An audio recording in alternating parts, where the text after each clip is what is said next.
අයිබෝවන් ඔයාලා හැමෝම අදත් මගේ YouTube channel එකට ආදරෙන් පිළිගන්නවා. ඔයත් පාන්දරට පාඩම් වැඩ කරන කෙනෙක්ද? නැත්නම් කොච්චර පාන්දරට නැගිටලා පාඩම් කරන්න හැදුවත් තාමත් ඒක කරගන්න බැරි වුණ කෙනෙක්ද? එහෙමත් නැත්නම් පාන්දරට නැගිටලත් පැයක්වත් පාඩම් වැඩ හරියට කරගන්න බැරි වුණ කෙනෙක්ද? එහෙනම් මේ වීඩියෝ එක ඔයාට පාන්දරට නැගිටින්නේ කොහොමද? ප්‍රොඩක්ටිව් විදිහට වැඩ ටික කරන්නේ කොහොමද වගේම ඒකට ගැලපෙන මෝර්නිං ස්ටඩි රූටින් එකක් ගැන මේ වීඩියෝ එකේදී කතා කරන්න බලාපොරොත්තු වෙනවා. එහෙනම් වැඩි කතා නැතුව අපි යමු වීඩියෝ එකට. ඉගෙන ගන්න ළමයි විදිහට ගොඩ දෙනෙක්ට තියෙන ගැටලුවක් තමයි පාන්දරට නැගිටලා කොහොමද පාඩම් කරන්නේ කියන එක. ඉතින් මේ පාන්දරට නැගිටිනවා කියන කාරණාව යටතේ කතා කරනකොට අපි මුලින්ම අවධානය දෙන්න ඕනේ ඕනම පුද්ගලයාගේ ස්ලීප් සයිකල් එක. ස්ලීප් සයිකල් එක ගැන කතා කරනකොට මේක ආකාර දෙකකට හඳුනගන්න පුළුවන්. පළවෙනි ආකාරය තමයි non rapid eye movement, දෙවෙනි ආකාරය තමයි rapid eye movement. ඉතින් මේ non rapid eye movement කියන தත්වය යටතේ අපි නිින්දට යන අවස්ථාවේ සිට සැහැල්ලු නිින්ද, මධ්‍යස්ථ නිින්ද, ගැඹුරු නිින්දක් දක්වා යන කාලය ඇතුළත් කරන්න පුළුවන්. ඒ වගේම rapid eye movement කියන தත්වය වෙන විට සාමාන්‍යයෙන් පුද්ගලයෙක් සිටින්නේ අවදි වෙන්න ආසන්න මොහොතේ. ඒ කියන්නේ අවදි වන්න විනාඩි 10ත් 15ත් අතර කාල පරාසය තුල පුද්ගලයෙක් සිටින්නේ මේ රැපිඩ් අයි මූවමන්ට් තත්ත්වය යටතේ. සාමාන්‍යයෙන් පුද්ගලයෙක්ගේ ස්ලීප් සයිකල් එකක් සම්පූර්ණ වෙන්න මිනිත්තු 90ක් එහෙමත් නැත්නම් පැය එකහමාරක් වගේ කාලයක් ගත වෙනවා. ඒ වගේම පුද්ගලයෙක්ගේ නිින්ද මේ වගේ ස්ලීප් සයිකල් අවම 4කින් හෝ 5කින් සමන්විත වෙනවා. ඉතින් ඔයාටත් පාන්දරට නැගිටලා පාඩම් කරන්න ඕන කෙනෙක් නම් ඔයාටත් ඔයාගේ නිින්ද පිළිබඳ හොඳ අවබෝධයක් තියෙන්න ඕනේ. ඔයා නිින්දට යන වෙලාවේ ඉඳලා පැය එකහමාරි ගුණාකාර වලින් පැය 3, පැය 4හමාර, පැය 6 හෝ පැය 7හමාරක් විදිහට ඔයාගේ නිින්ද කොටස් වලට බෙදාගෙන උදේ අවදි වෙන වෙලාව පිළිබඳ හොඳ අවබෝධයක් අරගෙන නිින්දට යනවා නම් ඔයාට උදේ පාන්දර නැගිටලා ප්‍රොඩක්ටිව් විදිහට පාඩම් වැඩ කටයුතු කරගෙන යන්න පුළුවන්. එහෙනම් අපි බලමු කොහොමද මෝර්නිං ස්ටඩි රූටින් එකක් හදාගන්නේ කියලා. ඔයා පාන්දරට පාඩම් කරන කෙනෙක් වෙන්න පුළුවන්. එහෙමත් නැත්නම් රැටත් පාඩම් කරලා ආයෙ පාන්දරත් නැගිටලා පාඩම් කරන කෙනෙක් වෙන්න පුළුවන්. එහෙනම් අපි බලමු කොහොමද ඔයාගේ ස්ටඩි රූටින් එක හදාගන්නේ කියලා. පළවෙනි ටිප්ස් එක තමයි the best time for wake up. ඒ කියන්නේ මොකක්ද? ඉගෙන ගන්න ළමයි විදිහට ඔයා හඳුන ගන්න ඕනේ ඔයාට උදේට නැගිටින්න පුළුවන් වෙලාව. ඉතින් ඔයා රැටත් පාඩම් කරලා උදේටත් නැගිටින කෙනෙක් නම් ඔයාට පුළුවන් රෑ 9ට විතර ඔයාගේ පාඩම් වැඩ නැතර කරලා පාන්දර 3ට ආයෙත් නැගිටින්න. ඒ කියන්නේ පැය 6ක නිින්දක් ඔයාට ලබාගෙන ඔයාට රෑ 9ට නිදාගෙන පාන්දර 3ට නැගිටින්න පුළුවන්. ඒ වගේම ඔයාට 10ට නිදාගෙන පාන්දර 4ට 11ට නිදාගෙන පාන්දර 5ට වගේ එහෙමත් නැත්නම් රෑ 12 විතර වෙනකන් වැඩ කරලා උදේ 6ට නැගිටලා ඔයාගේ පාඩම් වැඩ පටන් ගන්න පුළුවන්. ඉතින් මේක පුද්ගලයාගෙන් පුද්ගලයාට වෙනස් වෙන්න පුළුවන්. ඔයාට ගැළපෙන, ඔයාට නැගිටින්න පුළුවන් කියලා හිතන වෙලාව ඔයාගේ පාඩම් වැඩවලට තෝරගෙන ඔයා නැගිටින ටයිම් එක ඔයා මැනේජ් කරගන්න ඕනේ. ඉතින් මේ විදිහට පාන්දරට නැගිටිනවා කියන එක ගොඩක් දෙනෙක්ට කරන්න අමාරු දෙයක්නේ. ඔයාට පුළුවන් ඒ වෙනුවට එලාම් එකක් තියාගන්න. මේකට ඔයාගේ මොබයිල් ඩිවයිස් එක වගේම එලාම් ක්ලොක් එකක් පාවිච්චි කරන්න පුළුවන්. හැබැයි කොයිම වෙලාවකවත් මේ ඩිවයිස් එක ඇඳේ තියාගන්න එපා. ඔයාට පුළුවන් මේක ඔයා පාඩම් කරන මේසෙ උඩින් තියාගන්න. එතකොට එලාම් එක වදිනවා කියන්නෙම ඔයා අනිවාර්යෙන් නැගිටලා ගිහිල්ලා එලාම් එක ඕෆ් කරන්න ඕනේ. දෙවෙනි ටිප්ස් එක තමයි get fresh. ඉතින් ඔයාට පුළුවන් උදේ අවදි වුණ ගමන්ම සීතල වතුර වීදුරුවක් බීලා එහෙමත් නැත්නම් පොඩි වොෂ් එකක් දාගෙන ඇඳුම් මාරු කරනවා නම් ඇඳුමක් මාරු කරලා ඔයාගේ පාඩම් වැඩ පටන් ගන්න. ඔයාගේ ශාරීරිකව වගේම මානසිකව දැනුවත් වෙනවා යම් වෙනසකට ඔයා භාජනය වෙන්න යන්නේ කියලා. ඒ නිසා ඔයා පාඩම් වැඩ පටන් ගන්න තැන ඉඳන් ඔයාට ඒක ඵලදායීව වැඩ කරන්න පුළුවන්. තුන්වෙනි ටිප්ස් එක තමයි healthy breakfast. ඉතින් ඔයා පාන්දරට නැගිටලා ටික වෙලාවක් පාඩම් කරගෙන ගිහින් හෝ පාඩම් කරන්න කලින් ඔයා බ්‍රෙක්ෆාස්ට් එකක් ගන්නවා නම් ඔයාගේ සෞඛ්‍යයට හොඳ, ඔයාට නැවත නිින්ද එන්න බලපාන්නේ නැති තෙල් වගේ දේවල් ගොඩක් අඩුවෙන් තියෙන දෙයක් ආහාරයට ගන්නවා නම් හොඳයි.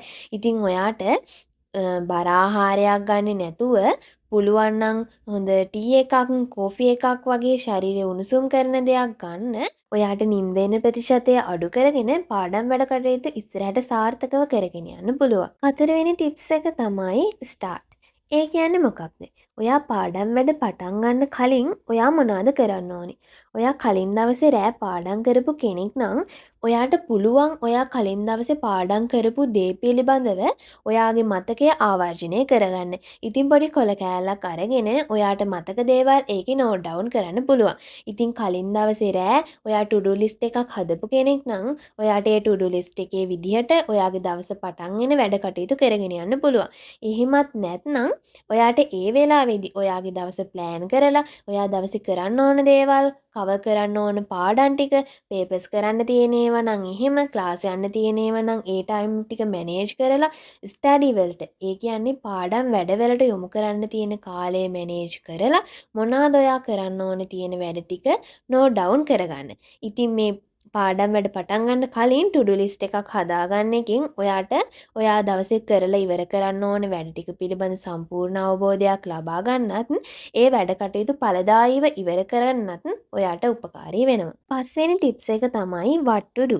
එහෙමත් නැත්නම් පාඩම් කරනවා කියලා මොනවද අපි කරන්නේ? ඔයා දැනටමත් පාන්දර නැගිටලා පාඩම් කරන කෙනෙක් නම් ඔයා දන්නවා මේ පාඩම් කරන එකට පාන්දර නැගිටින එක කොච්චර වැලියු එකක් ඇඩ් වෙනවද කියලා. ඉතින් ඔයා පාන්දරට නැගිටිනවා කියන්නෙම ඔයා නැවුම් මනසකින් යුක්තව ඔයාගේ පාඩම් වැඩ කටයුතු පටන් ගන්න පුළුවන්. ඉතින් මේ පාන්දරට වැඩ කරනකොට ඔයාට පුළුවන් තියරි සබ්ජෙක්ට් එකක් වගේ දෙයක් බලන්න. ගණන් හදන වගේ දේවල් රැට පාඩම් කරන්න තියලා තියරි පාඩම් කරන්න පැය එකක් එකහමාරක් වගේ කාලයක් වැය කරන්න පුළුවන්. ඒ වගේම ඔයාට අමාරු පාඩම්, ඔයාට මතක හිටින්නේ නැති දේවල් කරන්න උදෑසන කාලය පාවිච්චි කරන්න පුළුවන්. ඉගෙන ගන්න ළමයි විදිහට නව දැනුම සොයන්න, අලුත් දේවල් මතකයට ඇතුළත් කරගන්න මේ පාන්දර ගොඩාක් වැදගත් කාලයක් විදිහට යොදා ගන්න පුළුවන්. 6 වෙනි ටිප්ස් එක තමයි ස්ටඩි ස්පේස්. ඉතින් මේ ස්ටඩි ස්පේස් එක ගැන කතා කරනකොට අනිවාර්යෙන් හොඳින් ආලෝකය ලැබෙන තැනක පාඩම් වැඩ කටයුතු කරන්න ඕනේ. මොකද එහෙම නැති වුණොත් ටික වෙලාවක් යනකොට නිදිමත එන්න බලනවා. ඒ නිසා පොඩි කලාමැදිරි එළියක් නැතුව හොඳින් ආලෝකය ලැබෙන තැනක ඔයා පාඩම් කරන ස්ථානය හදාගන්න ඕනේ. 7 වෙනි ටිප්ස් එක තමයි ස්ටඩි ස්ටයිල්. ඒ කියන්නේ මොකක්ද? ඔයා ශබ්ද නගා පාඩම් කරන කෙනෙක් වෙන්න පුළුවන්. ඔයා හිතින් පාඩම් කරන කෙනෙක් වෙන්න පුළුවන්. මේ කොයිම ආකාරයක කෙනෙක් වුණත් ඔයා ඔයාගේ පාඩම් කරන විලාසය හඳුනාගෙන ඔයාට ගැළපෙන වටපිටාවක් ඔයා හදා ගන්න ඕනේ. ඉතින් ඔයා පාන්දරට නැගිටිනවා නම් ගෙදර ගොඩක් අය නිදි ටයිම් එකනේ. ඉතින් ඔයාට පුළුවන් ශබ්ද නගා පාඩම් කරන කෙනෙක් නම් ඔයාගේ කාමරයේ දොර වහගෙන හරි මේ පාඩම් වැඩ කටයුතු කරන්න ඕනේ. හිතින් පාඩම් කරන කෙනෙක් නම් ඔයාට ගැළපෙන ශබ්ද වටපිටාවක් හදාගෙන ඔයා පාඩම් වැඩ කරන්න පටන් ගන්න ඕනේ. 8 වෙනි ටිප්ස් එක තමයි be active. ඉතින් මං මුලිනුත් කිව්වනේ පාඩම් කරනවා කියන කොටසට ඔයාගේ මතකයට අලුත් දේවල් එකතු කරගන්න ඔයා යොදා ගන්න කියලා. ඉතින් මේ පාඩම් කරන අතරේ එන නිදිමත නැති කරගන්න ඔයාට පුළුවන් මයින්ඩ් මැප් හදන්න, ඒ වගේම ෆ්ලෑෂ් කාඩ් හදන්න, ගෙදර වයිට් බෝඩ් එකක් වගේ තියෙනවා නම් කාට හරි උගන්නන විදිහට පාඩම් කරන්න. එහෙමත් නැත්නම් කණ්ණාඩියක් ඉස්සරහට ගිහිල්ලා ඔයා ඔයාටම දැනුම එකතු කරන්න, ඔයා ඔයාටම කියලා දෙන්න මේක මෙහෙම වෙන්නේ කියලා. ඒ වගේ දේවල් කිරීම තුලින් ඔයාට ඔයා පාඩම් වැඩ කටයුතු කරන කාලය තුල ඇක්ටිව් විදිහට පාඩම් වැඩ කටයුතු කරගන්න පුළුවන්. ඉතින් මේ ඇක්ටිව් විදිහට වැඩ කිරීම තුලින් පාඩම් කරන අතරතුර එන නිදිමත වළක්වාගෙන ඔයාගේ පාඩම් වැඩ කටයුතු වල ඵලදායීතාවය වැඩි කරගන්න පුළුවන්. 9 වෙනි ටිප්ස් එක තමයි ටේක් බ්‍රේක්. ඉතින් කොයිම වෙලාවකවත් එක දිගට පාඩම් කරන්න යන්න එපා.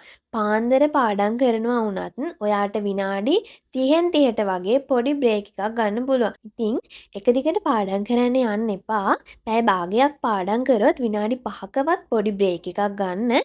මේ බ්‍රේක් එකේදී ඔයාට ටී එකක්, කොෆි එකක් වගේ දෙයක් හදාගෙන බොන්න පුළුවන්. එහෙමත් නැත්නම් ඔයා චිත්‍ර අඳින කෙනෙක් නම් පොඩි චිත්‍රයක් අඳින්න පුළුවන්. සින්දු අහන්න කැමති කෙනෙක් නම් කාම් සින්දුවක් අහන්න පුළුවන්. ඒ වගේ දෙයකට හිත යොමු කරන්න පුළුවන්. හැබැයි මොබයිල් ෆෝන් වගේ දෙයක් අතට ගන්න එපා. මොකද ඔයා සෝෂල් මීඩියා වගේ දෙයකට ගියොත් ඔයාගේ කාලේ විනාඩි 5, 10, 15 වෙලා ගෙවිලා යනවා ඔයා දන්නෙත් නැහැ.